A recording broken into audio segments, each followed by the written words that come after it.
चलिए स्टार्ट करते हैं। आज का अपना जो नया टॉपिक है वो है सेमनीफेरस ट्यूब्यूल्स। सबसे पहले तो ये सेमनीफेरस ट्यूब्यूल्स प्रेजेंट कहाँ पर होता है, सेमनीफेरस ट्यूब्यूल्स के क्या क्या फंक्शन है, और सेमनीफेरस ट्यूब्यूल्स क्यों इतना इंपॉर्टेंट है कि यह जो है अक्सर जो मेडिकल एंट्रेंस एग्जाम्स होते हैं उस मेडिकल एंट्रेंस एग्जाम में ये अक्सर इससे कुछ ना कुछ क्वेश्चन जरूर पूछते जाते हैं। तो आइए समझते हैं सेमनीफेरस ट्यूब्यूल्स के बारे में। सेमनीफेरस ट्यूब्यूल्स कहां पर पाया जाता है, इसका लोकेशन क्या है, सबसे पहले ये समझते हैं। अगर इसके लोकेशन की बात किया जाए, इसका लोकेशन होता है तो वो होता है टेस्टिस। यहां पर मैंने एक फिगर ड्रा किया है टेस्टिस का। उस टेस्टिस में हम देखेंगे कि सेमनीफेरस ट्यूब्यूल्स प्रेजेंट कहां पर है और उस सेमनीफेरस ट्यूब्यूल्स का क्या फंक्शन होता है जो टेस्टिस के स्पर्म के फॉर्मेशन में हेल्प करेगा। तो देखेंगे यहां पर सबसे पहले तो ये तो मैंने एक ड्रा किया है टेस्टिस के बारे में। टेस्टिस के थोड़ा सा नॉमिनेशन कर दे कि टेस्टिस में कौन कौन से पार्ट्स होते हैं और कहां पर सेमनीफेरस ट्यूब्यूल्स है, ये भी यहां पर समझ में आ जाएगा, और किस फॉर्म में होता है ये भी यहां पर हमको दिखाई पड़ जाएगा। सबसे पहले इसके देखते हैं यहां पर जो टेस्टिस है, ये एक टेस्टिस का फिगर है। टेस्टिस का एक एलएस लिया गया है, लॉन्गिट्यूडिनल सेक्शन जो काट लिया गया है, और लॉन्गिट्यूडिनल सेक्शन काट करके देखा गया कि किस प्रकार से टेस्टिस में कौन कौन से पार्ट होते हैं और कौन कौन से बहुत इंपॉर्टेंट होते हैं। सबसे पहले आपसे स्टार्ट करते हैं। जो टेस्टिस होता है, टेस्टिस की अगर हम लोग बात करें, टेस्टिस की एक नॉर्मल बात, टेस्टिस की अगर बात किया जाए तो जो टेस्टिस होता है ये ह्यूमन में जो मेल है उस मेल का प्राइमरी सेक्स ऑर्गन होता है टेस्टिस। प्राइमरी सेक्स ऑर्गन हम किस ऑर्गन को कहते हैं, तो हम कह सकते हैं वे ऑर्गन जहां पर गैमीट्स का फॉर्मेशन होता है उसे हम लोग प्राइमरी सेक्स ऑर्गन के नाम से जानते हैं। गैमीट यहां पर क्या है, तो गैमीट यहां पर स्पर्म होता है, तो स्पर्म का फॉर्मेशन इस टेस्टिस वाले पार्ट में होता है, इसीलिए इसको हम लोग प्राइमरी सेक्स ऑर्गन के नाम से भी जानते हैं। तो समझते हैं यहां पर टेस्टिस के बारे में। टेस्टिस क्या एक प्राइमरी सेक्स ऑर्गन है मेल का। टेस्टिस में अगर इसके हम लोग एक इसकी लोकेशन देखें, इसका वेट कितना होता है, इसकी साइज कितनी होती है, उसके साइज की अगर बात किया जाए टेस्टिस की साइज की, तो टेस्टिस की साइज होती है लगभग 5 सेंटीमीटर लॉन्ग होता है और 2.5 सेंटीमीटर ये ब्रॉड होता है। तो ये इसकी साइज होती है और इसके ऊपर एक लेयर जो है प्रेजेंट होता है जो टेस्टिस के ऊपर पाया जाता है, और ये एक जो है अंडाकार आकृति के पाया जाता है। तो उसी अंडाकार आकृति को यहाँ पे सेक्शन काट के देखा गया है कि किस प्रकार के इसमें कौन कौन से पार्ट्स होते हैं। अगर इसके वेट की बात किया जाए तो इसका जो वेट होता है अप्रॉक्स 10 ग्राम, इसका वेट लगभग 10 ग्राम का वेट का ये जो एक कह सकते अंडाकार आकृति की संरचना पाई जाती है। टेस्टिस हमेशा पेयर में प्रेजेंट होते हैं, इसके बारे में हम पहले वीडियो बना चुके हैं। टेस्टिस पेयर में प्रेजेंट होते हैं, यानी कि इसमें जो है जोड़े में 2 की संख्या में ये होते हैं, और टेस्टिस जो होता है प्रेजेंट होता है कहां पर, शरीर के बाहर प्रेजेंट होता है, और जिसमें प्रेजेंट होता है टेस्टिस उसको कहते हैं स्क्रोटम, या उसको हम टेस्टिस साइट के भी नाम से जानते हैं। यानी कह सकते हैं testis presents in the scrotum, scrotum में प्रेजेंट होता है। स्क्रोटम कहां पर होता है, तो स्क्रोटम जो होता है वो हमारे एब्डोमेन के बाहर यानी कि शरीर से बाहर जो है एक पाउच लाइक स्ट्रक्चर के रूप में होता है जो हमारे दोनों जांघों के बीच में लटका हुआ रहता है। काफी जो स्क्रोटम होते हैं हेयरी स्किन भी उसमें होते हैं, तो उसी स्क्रोटम के अंदर जो है एक पेयर में, एक जोड़ी में टेस्टिस प्रेजेंट होता है। तो टेस्टिस के बारे में एक लॉन्गिट्यूडिनल सेक्शन है। जो टेस्टिस होता है इसमें कुल 2 लेयर प्रेजेंट होता है। अगर इनर वॉल की हम लोग बात करें, अंदर की ओर जो सबसे अंदर का होता है एक गुलाबी रंग का होता है अंदर वाला, इसको नाम देते हैं, इसको कहते हैं ट्यूनिका एल्ब्यूजिनिया। ट्यूनिका एल्ब्यूजिनिया होता है जो एक ही लेयर प्रेजेंट होता है, और उसके बाहर की ओर जो लेयर प्रेजेंट होते हैं, यहां पर 2 लेयर होते हैं जिसको कहते हैं ट्यूनिका वजाइनालिस। ट्यूनिका वजाइनालिस के नाम से इसको जो है जानते हैं। ट्यूनिका वजाइनालिस 2 पार्ट्स होते हैं, एक इनर होता है जिसको हम लोग विसरल ट्यूनिका वजाइनालिस भी कहते हैं, और एक बाहर के होते हैं हम लोग पेरिफेरल ट्यूनिका वजाइनालिस के नाम से जानते हैं। तो इसमें 2 लेयर है, एक ट्यूनिका एल्ब्यूजिनिया जो इनर पार्ट होता है, ट्यूनिका वजाइनालिस उसके ठीक बाहर का भाग होता है, जिसमें 2 पार्ट्स होते हैं, एक पेरिफेरल होता है बाहर के पेरिफेरल, और अंदर की ओर जो होता है उसको विसरल के नाम से जानते हैं। इसके अलावा जो टेस्टिस में अगर हम लोग बात करें, यहां पर ये जो पूरा पार्ट आप देख रहे हैं, ये जो होता है ये टेस्टिस को बांटने का काम करता है। ये यहां पर इसको टेस्टिस सेक्ट्यूल्स के नाम से जानते हैं। ये करता है कि इसकी जो संख्या होती है 200 से 400 तक होती है, मतलब ये टेस्टिस को बीच में से बांटती है, जिसको 200 से 400 की संख्या होती है, और इसका नाम है टेस्टिस सेप्ट्यूल, और इसकी संख्या होती है 200 से 400 तक इसकी संख्या प्रेजेंट होती है। और इसके अलावा यहां पर अगर आप देखिए तो ये जो यहां से निकल के पार्ट आ रहा है, ये जो आप देख रहे हैं बहुत ही ज्यादा क्वाइल्ड पोर्शन है, इस क्वाइल्ड पोर्शन को ही हम लोग कहते हैं सेमनीफेरस ट्यूब्यूल्स। यानी जो हम लोग को पढ़ना है ये seminiferous tubules the most important topics है। अगर हम टेस्टिस की बात करें तो सेमनीफेरस ट्यूब्यूल्स यहां पर काफी क्वाइल्ड यहां पर सेमनीफेरस ट्यूब्यूल्स जो है वो प्रेजेंट होता है। इसके अलावा सेमनीफेरस ट्यूब्यूल्स से अंदर में अब आप आएंगे तो यहां पर देखेंगे कि कुछ छोटे छोटे यहां पर पाउच लाइक स्ट्रक्चर्स प्रेजेंट है। इसको नाम देते हैं यहां पर रेटिटेस्टिस, रेटिटेस्टिस कहते हैं। एक्चुअल में जो रेटिटेस्टिस होता है सेमनीफेरस ट्यूब्यूल्स बहुत ही ज्यादा क्वाइल्ड होता है इधर, लेकिन जैसे से ये सीधे की ओर आता है, अंदर की ओर आता है, वैसे वैसे ये यहां पर जो सीधा होता जाता है अंतिम में चल करके रेटिटेस्टिस में खुलता है, एक बंच लाइक स्ट्रक्चर बनता है। और ये रेटिटेस्टिस आगे चल करके यहां पर खुलता है, जिसको हम लोग वासा इफ्रेंशिया के नाम से भी जानते हैं, या इसको इफ्रेंट डक्ट्यूल्स भी कहते हैं। ध्यान रखेंगे, इसे वासा इफ्रेंशिया भी कहते हैं, और या तो इसे इफ्रेंट डक्ट्यूल्स के नाम से जो है जानते हैं, इफ्रेंट डक्ट्यूल्स के नाम से जानते हैं। ये जो इफ्रेंट डक्ट्यूल्स होते हैं वासा इफ्रेंशिया कहते हैं, ये काफी 20 से 30 की संख्या में होते हैं, सभी आकर के क्वाइल्ड होते हैं, और क्वाइल्ड होकर के ये यहां पर जो है एपिडाइडाइमिस, ये जो पूरा पोर्शन आप देख रहे हैं ये एपिडाइडाइमिस का निर्माण यहां पर करता है। एपिडाइडाइमिस तो ये यहां पर अधिवृषण यानी एपिडाइडाइमिस का निर्माण करता है। एपिडाइडाइमिस आता है और यहां पर ये बहुत ही ज्यादा क्वाइल्ड हो जाता है, तो इससे हम लोग जो है कह सकते हैं डक्टस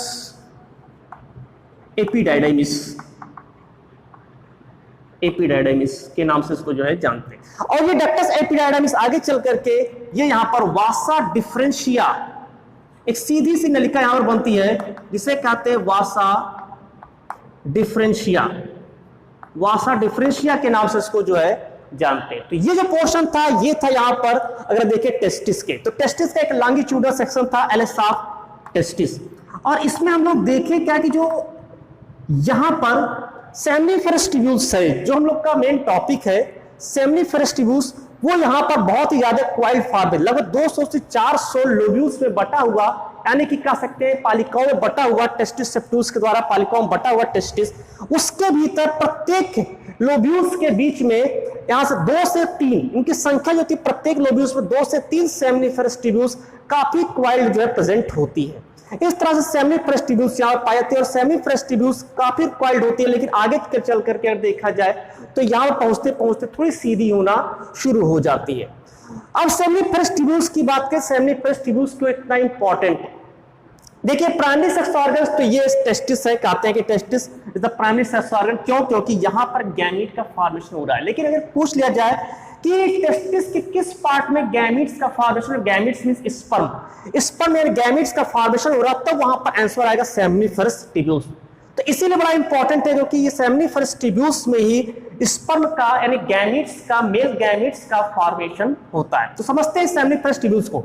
अगर इसके एक सेक्शन को काट करके देखा जाए, यानी ये जो सेमनीफेरस ट्यूब्यूल्स है इसके एक छोटे से सेक्शन को काट करके देखा जाए, तो उस सेक्शन को काट कर देखने पर हमें यहां पर जो है जो फिगर दिखाई पड़ेगा, उस फिगर को यहां पर ड्रा करके उसको समझते हैं कि सेमनीफेरस ट्यूब्यूल्स में कौन कौन से पार्ट्स होते हैं, कौन कौन से बहुत ही जो स्पर्म का फॉर्मेशन करते हैं। अब देखेंगे यहां पर सबसे पहले जो सेमनीफेरस ट्यूब्यूल्स होता है, एक ट्यूब लाइक स्ट्रक्चर ये प्रेजेंट होता है, ये यहां पर फिगर है, एक ट्यूब लाइक स्ट्रक्चर ये यहां पर, ऐसे बहुत सारे इसमें रहेंगे, सभी आपस में जुड़े रहेंगे। ये बीच में यहां पर आप देख रहे हैं, ये यहां पर बहुत सारे इसमें जो है कनेक्टिव टिश्यूज प्रेजेंट होंगे। कनेक्टिव टिश्यूज संयोजी ऊतक जहां पर प्रेजेंट होगा, संयोजी ऊतक यहां पर प्रेजेंट होगा। इसके अलावा इसी संयोजी ऊतक के बीच बीच में यहां पर आपको दिखाई पड़ेगा, यहां पर लेडिक सेल्स काफी इंपॉर्टेंट होता है लेडिक सेल्स भी। ये लेडिक सेल्स जगह जगह पर लेडिक सेल्स प्रेजेंट होंगे। लेडिक सेल एक्चुअल में एंडोक्राइन सेल होता है और एंडोक्राइन का मतलब होता है कि उससे हार्मोन्स का सिक्रीशन होता है। तो जो लेडिक सेल्स होता है इससे भी हार्मोन्स का ही सिक्रीशन होता है और वो जो हार्मोन्स होता है जिसको हम लोग टेस्टोस्टेरॉन के नाम से जानते हैं, टेस्टोस्टेरॉन आपको याद रखना है। इसे टेस्टोस्टेरॉन, इसका जो सबसे प्रमुख हार्मोन टेस्टोस्टेरॉन जो होता है सबसे प्रमुख हार्मोन होता है एंड्रोजन का। मेन हार्मोन एंड्रोजन होता है, उसका सबसे प्रमुख हार्मोन होता है टेस्टोस्टेरॉन। एक्चुअली बच्चे गलती करते क्या, एंड्रोजन और टेस्टोस्टेरॉन को एक ही मान लेते हैं, ऐसा नहीं है। एंड्रोजन का सबसे प्रमुख हार्मोन होता है टेस्टोस्टेरॉन। तो एंड्रोजन हार्मोन का सिक्रेशन इसी लेडिक सेल से होता है। तो इसको हम लोग लेडिक सेल कहते हैं, लेडिक सेल। तो लेडिक सेल्स के थ्रू जो है इसे एंडोक्राइन सेल भी कहते हैं, क्योंकि ये यहाँ पर हार्मोन्स का सिक्रेशन कर रहा है और हार्मोन्स जो है ये हमारे सेकेंडरी सेक्सुअल कैरेक्टर्स को जो है जैसे जैसे मेल जो है बड़ा होता है उसके सेकेंडरी सेक्सुअल ऑर्गन्स के डेवलप करने का काम जो होता है वो इसी लेडिक सेल्स के द्वारा साबित जो हार्मोन्स होते हैं उससे होता है। इसके अलावा बीच बीच में कनेक्टिव टिश्यूज भी प्रेजेंट होते हैं, कनेक्टिव टिश्यूज भी पाए जाते हैं, कनेक्टिव टिश्यू प्रेजेंट होता है। और इसके अलावा इसमें जगह जगह पर कुछ ब्लड वेसल्स भी पाए जाते हैं, क्योंकि यहाँ पर जो है नर्व फाइबर्स भी प्रेजेंट होते हैं और यहाँ पर न्यूट्रिशन के लिए ऑक्सीजन चाहिए, कुछ मिनरल्स चाहिए, तो वो उसका जो सोर्स होगा वो ब्लड ही उसका सोर्स होता है। तो ये यहाँ पर जो है ब्लड वेसल्स भी यहाँ पर प्रेजेंट होगा। तो ये ब्लड वेसल्स इसमें प्रेजेंट होते हैं। तो ये एक्चुअल में कहां पर पाया जा रहा है, ये तो पूरा का पूरा जो प्रेजेंट है ये यहां पर ये इस सेमिनिफरस ट्यूब्यूल्स के बाहर की ओर प्रेजेंट है। यहां पर भी सेमिनिफरस ट्यूब्यूल्स सब तरफ बना हुआ है। तो मैंने एक को पोर्शन को जो थोड़ा सा जूम करके देख रहे हैं, ये सेमिनिफरस ट्यूब्यूल्स है। एक्चुअल में जो सेमिनिफरस ट्यूब्यूल्स होता है, ये जो लेयर यहां पर आप देख रहे हैं, इस लेयर को जो यहां पर पूरे लेयर आप दिखाई पड़ रहे हैं, चाहे जिसमें किसी में भी आप देखिए, तो ये पूरा लेयर होता है, इसको नाम देते हैं बेसमेंट मेम्ब्रेन। इसको नाम देते हैं बेसमेंट मेम्ब्रेन, क्योंकि इसी बेसमेंट मेम्ब्रेन जो होता है, बेसमेंट मेम्ब्रेन जो आधार तल है, आधार कला है, उस आधार कला पर ही एपिथेलियल जो टिश्यूज होते हैं वो यहां पर प्रेजेंट होता है। तो बेसमेंट मेम्ब्रेन जो है, इसी बेसमेंट मेम्ब्रेन पर यहां पर एपिथेलिया प्रेजेंट होता है। अब एपिथेलिया भी जो होते हैं वो दो प्रकार के होते हैं, एक क्यूबॉइडल होता है और एक कॉलमनर होता है। तो समझेंगे यहां पर ये यहां पर जो है ये क्यूबॉइडल एपिथेलिया यहां पर प्रेजेंट है और कहीं कहीं पर यही बीच बीच में ये कॉलमनर एपिथेलिया भी जो है प्रेजेंट होता है।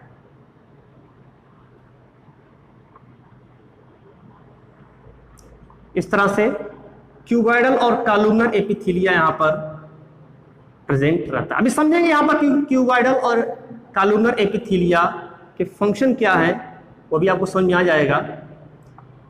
यहां से आपको ध्यान रखना है कि बहुत ही इंपॉर्टेंट सा टॉपिक चल रहा है। आप किसी भी मेडिकल एंट्रेंस एग्जाम में बैठते हैं तो वहां पर इस प्रकार के क्वेश्चन ही पूछे जाते हैं जो काफी जो है डीप रहे, जिससे कुछ ही बच्चे उसको अटेम्प्ट कर पाए। ये तो इस तरह से ये पोर्शन में थोड़ा सा बनाया अभी तो से बहुत सारे फिगर बनने ड्रा होने बाकी है। तो ऐसे सभी में भी अपना यहां पर बेसमेंट मेम्ब्रेन प्रेजेंट होगा और इसी पर जो है एपिथेलिया प्रेजेंट रहेगा। तो एक से मतलब हमें यहां पर केवल इतना बना लेना है, मेन को फोकस करना है। ये तो इसको फोकस करना है, ये किस प्रकार से इसमें कौन कौन से सेल होते हैं। तो इसमें हमको देख रहे हैं कि जो एपिथेलिया है वो दो प्रकार के, एक क्यूबॉइडल है और एक कॉलमनर है। एक्चुअल में जो क्यूबॉइडल वाला एपिथेलिया होता है ये स्पर्मेटोगोनिया कहलाता है। आपको ध्यान रखना है जो स्पर्म का फॉर्मेशन होता है वो क्यूबॉइडल वाला करता है। तो ये यहां पर जो आप देख रहे हैं ये क्यूबॉइडल वाला, इसको स्पर्मेटोगोनिया ऑफ सेल के नाम से जानते हैं। ये स्पर्मेटोगोनिया है, स्पर्मेटोगोनिया ऑफ सेल। तो ये जो स्पर्मेटोगोनिया होता है यही स्पर्म का फॉर्मेशन करने का काम करेगा। इसके अलावा ये जो आप देख रहे हैं ये कॉलमनर सेल्स, यहां पर बहुत सारी इसमें रहेंगे इस तरह से। ये कॉलमनर सेल्स है, न्यूक्लियस प्रेजेंट है, सब में न्यूक्लियस रहेगा, ठीक है, न्यूक्लियस प्रेजेंट रहेगा सब में, क्योंकि सभी सेल है जो आप दिखाई पड़ रहा है, ये जो लंबी लंबी कोशिकाएं हैं, ये यहां पर जो रहता है इसको कहते हैं, ये जो पोर्शन होता है इसको नर्स सेल के नाम से जानते हैं, नर्स सेल। अच्छा, इसको एक और नाम से जानते हैं, इसे सेल ऑफ सर्टोली के नाम से भी जानते हैं। आपको ध्यान रखना है, इसके सारे नाम आपको याद रखना है। सेल ऑफ सर्टोली के नाम से इसको जानते हैं, या इसको एक और सबटेंटिकुलर सेल के नाम से भी इसको जो है जानते हैं। तो इसको सबटेंटिकुलर सेल के नाम से भी इसको जो है जानते हैं। तो ये जो कॉलमनर वाला है, यानी जो स्तंभी कोशिका है, स्तंभीय एपिथेलियल है, ये नर्स सेल होती है जो अवलंबन प्रदान करेगा, और साथ में जो है यहाँ पर जो स्पर्म बने उस स्पर्म को न्यूट्रिशन देने का काम भी जो है ये नर्स सेल या सेल ऑफ सर्टोली, जिसे हम सर्टोली सेल्स भी कह सकते हैं, सबटेंटिकुलर सेल्स, ये इसका काम करेगा। और जो स्पर्मेटोगोनिया होता है, ये स्पर्म का फॉर्मेशन करने का काम करेगा। एक्चुअल में स्पर्मेटोगोनिया जो सेल होता है, ये जो नर्स सेल है, इसमें बारंबार विभाजन नहीं होता है, ये आपको ध्यान रखना है। बस इसमें क्या होता है, पिट प्रेजेंट होता है, बहुत छोटे छोटे इसमें गड्ढे पाए जाते हैं। आपको याद रखना है, इसमें छोटे छोटे गड्ढे प्रेजेंट होते हैं, इसमें पिट प्रेजेंट होता है, गड्ढे पाए जाते हैं यहाँ पर। यानी इसमें विभाजन की क्षमता तो नहीं होती है, विभाजन की क्षमता किसमें होती है, स्पर्मेटोगोनिया सेल में होती है। अगर कभी कभी क्वेश्चन है कि इसमें ट्यूनिका प्रोप्रिया क्या है, तो आपको याद रखना है, जो ट्यूनिका प्रोप्रिया, ये जो लेयर है जो बेसमेंट मेम्ब्रेन बना रही है, इसको ट्यूनिका प्रोप्रिया भी कहते हैं। यहां पर आपको याद रखना है, ये ट्यूनिका प्रोप्रिया के नाम से इसको जो है जानते हैं, याद रखना है, प्रोप्रिया। तो इस तरह से बेसमेंट मेम्ब्रेन को ट्यूनिका प्रोप्रिया के नाम से भी जानते हैं। उसी पर एपिथेलिया प्रेजेंट है। आपने देखा कि यहां पर दो एपिथेलिया है, first epithelia is the cuboidal and second is the यहां पर कॉलमनर सेल्स। जो क्यूबाइडल होता है वो यहां पर स्पर्मेटोगोनिया सेल्स कहलाता है, और सेकंड जो होता है ये यहां पर नर्व सेल या सबटेंटिकुलर सेल्स होता है।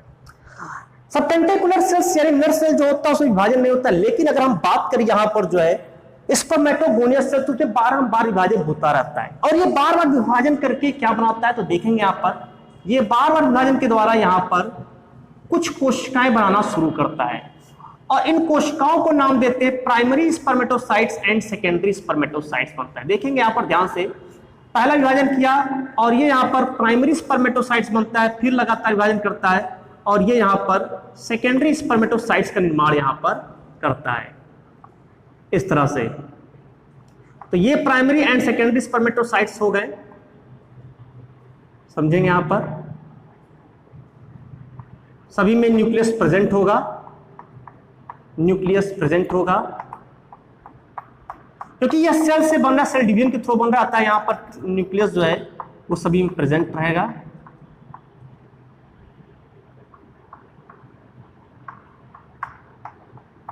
ये यहां पर इस तरह से, तो इसको जो नाम देंगे, जो फिर से विभाजन के थ्रू बना है, इसको नाम देंगे प्राइमरी स्पर्मेटोसाइट्स, प्राइमरी स्पर्मेटोसाइट्स, और जो उसके बाद बनेगा उसको नाम देंगे सेकेंडरी स्पर्मेटोसाइट्स, स्पर्मेटोसाइट। अब ये जो प्राइमरी एंड सेकेंडरी स्पर्मेटोसाइट्स बना है, यानी जो सेकेंडरी स्पर्मेटोसाइट्स बना है वो आगे चल करके फिर डेवलप करेगा, और ये यहां पर जो है छोटा छोटा सेल बनाएगा, सेल लाइक स्ट्रक्चर बनेगा सभी में, और इसको नाम देंगे स्पर्मेटिड्स, यानी यहां पर ये बनाएगा स्पर्मेटिड्स। और इस तरह से स्पर्मेटिड्स का निर्माण यहां पर हो जाएगा। एक्चुअली आपको थोड़ा सा ध्यान देना है, ये बारंबार विभाजन के थ्रू सबसे पहले बनेगा, आपको याद रखना है। जो स्पर्मेटोगोनिया है वो डिवीजन करके प्राइमरी स्पर्मेटोसाइट्स बनाएगा, फिर उससे सेकेंडरी स्पर्मेटोसाइट्स बनेंगे, और उसके बाद स्पर्मेटिड्स का फॉर्मेशन हो जाएगा। अभी जो स्पर्मेटिड्स होता है ये अभी डायरेक्ट स्पर्म से नहीं बनेंगे, ये जो स्पर्मेटिड्स होता है अभी यहां से स्पर्मेटोजोआ, यानी वहां पर टेल भी बनना स्टार्ट हो जाएगा, और वो वहां पर मोटाइल स्टेज में आना स्टार्ट हो जाएगा। ये मोटाइल मतलब गमनशील अवस्था में, तो उसमें टेल बनना स्टार्ट हो गया, तो ये यहां से जो निकल करके ये आप देख रहे हैं, इस तरह से स्पर्मेटोजोआ बनना स्टार्ट हो जाएगा। अभी ये स्पर्मेटोजोआ होता है वो जा करके जो नर्स सेल है, क्योंकि इसको न्यूट्रिशन चाहिए, पोषण चाहिए, भोजन चाहिए, तो ये यहां से निकल करके पहुंचता है, और ये जो गर्त है, मैंने भी जस्ट बताया कि जो नर्स सेल है उसमें छोटे छोटे पिट यानी गर्त प्रेजेंट होते हैं, छोटे छोटे गड्ढे पाए जाते हैं, उन गड्ढों में जा करके जो स्पर्मेटोजोआ होता है वो धंस जाता है। आपको ध्यान रखना है, इसके जो हेड पोर्शन होता है वो धंसता है, जो टेल पोर्शन होता है वो बाहर की ओर ही रहता है। तो ये यहाँ पर सभी जो पिट है उस पिट में स्पर्मेटोजोआ जो यहाँ पर धंसना शुरू हो जाता है इस तरह से। तो जितने भी नर सेल्स हैं, क्योंकि बहुत सारे मिलियंस की संख्या में स्पर्म का फॉर्मेशन होता रहता है, तो ये यहाँ जा करके जो उसमें पिट है, गर्त है, उसी पिट में जा करके, गड्ढों में जा करके ये यहाँ पर अपने हेड के पोर्शन के थ्रू उससे चिपक जाते हैं और उससे अपना न्यूट्रिशन प्राप्त करते हैं। तो बाकी जो स्पर्मेटोजोआ होते हैं यहाँ पर बने रहते हैं। तो इस तरह से यहाँ पर आप देख रहे हैं जो स्पर्म का असली फॉर्मेशन होता है वो कहाँ पर हो रहा है। तो आप देख रहे हैं कि टेस्टिस के जो सेमिनिफरस ट्यूब्यूल्स होता है, उस टेस्टिस के सेमिनिफरस ट्यूब्यूल्स में जो है स्पर्म का फॉर्मेशन होता है। और स्पर्म का फॉर्मेशन किस सेल से होता है तो आपको याद रखना है, स्पर्म का formation cuboidal cell, cuboidal epithelial जो सेल्स है उसमें उसके थ्रू होता है और उसको नाम देते हैं स्पर्मेटोगोनिया। स्पर्मेटोगोनिया सेल्स के नाम से उसको जानते हैं। उस स्पर्मेटोगोनिया सेल्स में बारंबार विभाजन के थ्रू जो primary, secondary and spermatids, primary spermatocytes, secondary spermatocytes and spermatids का फॉर्मेशन होता है और स्पर्मेटिड्स आगे चल करके स्पर्मेटोजोआ बनता है और वो स्पर्मेटोजोआ जाकर न्यूट्रिशन लेता है नर सेल से। तो नर सेल का मेन फंक्शन क्या, अगर कोई पूछे तो नर सेल का जो मेन फंक्शन होता है वो स्पर्म को न्यूट्रिशन देने का काम करता है। नहीं, इसके पास न्यूट्रिएंट्स होता है जिसके थ्रू जो स्पर्म होता है वो लिविंग फॉर्म यानी जीवित अवस्था में रहता है। अब स्पर्मेटोजोआ यहाँ से स्पर्मियोसिस के थ्रू, याद रखिएगा, इसके बाद जो प्रोसेस रहेगा स्पर्मियोसिस के थ्रू ये स्पर्मेटोजोआ स्पर्म में फॉर्मेशन होगा और आगे चल करके यहां से निकलते हुए ये एपिडाइडाइमिस से पहुंचता है। अब देखिए एपिडाइडाइमिस भी बड़ा इंपॉर्टेंट पोर्शन होता है, आपको ध्यान रखना। यहां से स्पर्मेटोजोआ बना, वो स्पर्मेटोजोआ स्पर्म के रूप में निकलेगा और वो निकल करके अब निकलेगा कहां पर, एपिडाइडाइमिस में। एक्चुअल में एपिडाइडाइमिस भी बहुत ही इंपॉर्टेंट टॉपिक होता है। एपिडाइडाइमिस में जो है अगर देखा जाए तो यहां पर तीन चीजें होती हैं स्पर्म के लिए, तीन चीजें यहां पर होती है। पहला होता है एम मिस होता है, यहां पर मैच्योरेशन होता है, जो स्पर्म है वो यहां पर मैच्योर होता है। दूसरा एन, जहां पर मोर्टेलिटी होती है यानी उसमें तैरने की क्षमता आती है। और तीसरा आवश्यकता अनुसार जब उसकी आवश्यक होगी तभी वो बाहर निकलेगा, अन्यथा वो वहां जाकर के स्टोरेज होने का काम करता है। तो ये जो एपिडाइडाइमिस है ये भी बड़ा इंपॉर्टेंट है, लगभग 6 मीटर, 6 से 6.5 मीटर लंबा होता है, काफी क्वाइल्ड होता है, इसलिए काफी छोटा सा रहता है। देख रहे हैं यहाँ पर बहुत ही क्वाइल्ड होता है। तो इसका मेन फंक्शन होता है MMS, maturation, motility and storage, किसका, स्पर्म के ये होता है। तो इस तरह से अगर आप देखें जो सेमिनिफरस ट्यूब्यूल्स है उस सेमिनिफरस ट्यूब्यूल्स में स्पर्म का फॉर्मेशन हो जाता है, वो स्पर्म निकल करके निकलता है और ये एपिडाइडाइमिस के थ्रू होते हुए फिर ये वासा डिफरेंशिया के थ्रू होते हुए हमारे इजैकुलेटरी डक्ट तक में पहुंचता है। तो वहां तक ये पोर्शन पहुंचता है और वहां पर जाकर के फिर आवश्यकता अनुसार इसका इजैकुलेशन होता है और इजैकुलेशन के बाद वो फीमेल रिप्रोडक्टिव ऑर्गन्स में प्रवेश करता है। तो पूरा का पूरा अगर आप पोर्शन देखें तो यहाँ पर जो सेमिनिफरस ट्यूब्यूल्स है वो टेस्टिस का एक पार्ट है, टेस्टिस का एक पार्ट और टेस्टिस के अलावा सबट्यूब्स के थ्रू जो है टेस्टिस 200 से 400 पिंडों में बटा होता है। प्रत्येक पिंड में 2 से 3 जो है सेमिनिफरस ट्यूब्यूल्स प्रेजेंट होता है। सेमिनिफरस ट्यूब्यूल्स में आपने ये सब चीज देखा, जो सबसे इंपॉर्टेंट है लेडिक सेल्स होता है, लेडिक सेल्स जो बाहर की ओर होता है सेमिनिफरस ट्यूब्यूल्स के। और ये जो लेडिक सेल्स होता है आपको याद रखना है, लेडिक सेल्स से जो है जो ह्यूमन का सेकेंडरी सेक्सुअल कैरेक्टर, मेल का सेकेंडरी सेक्सुअल कैरेक्टर डेवलप होने का काम करता है। तो ये यहाँ पर रहता है लेडिक सेल। लेडिक सेल को हम लोग एंडोक्राइन ग्लैंड्स के नाम से जानते हैं क्योंकि इससे हार्मोन्स का सिक्रेशन होता है। उस हार्मोन्स का एंड्रोजन हार्मोन्स होता है, एंड्रोजन का सबसे प्रमुख टेस्टोस्टेरॉन हार्मोन्स होता है।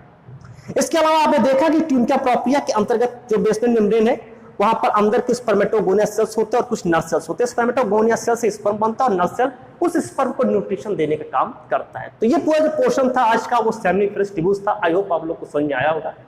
मिलते हैं नेक्स्ट वीडियो में, तब तक के लिए थैंक यू सो मच।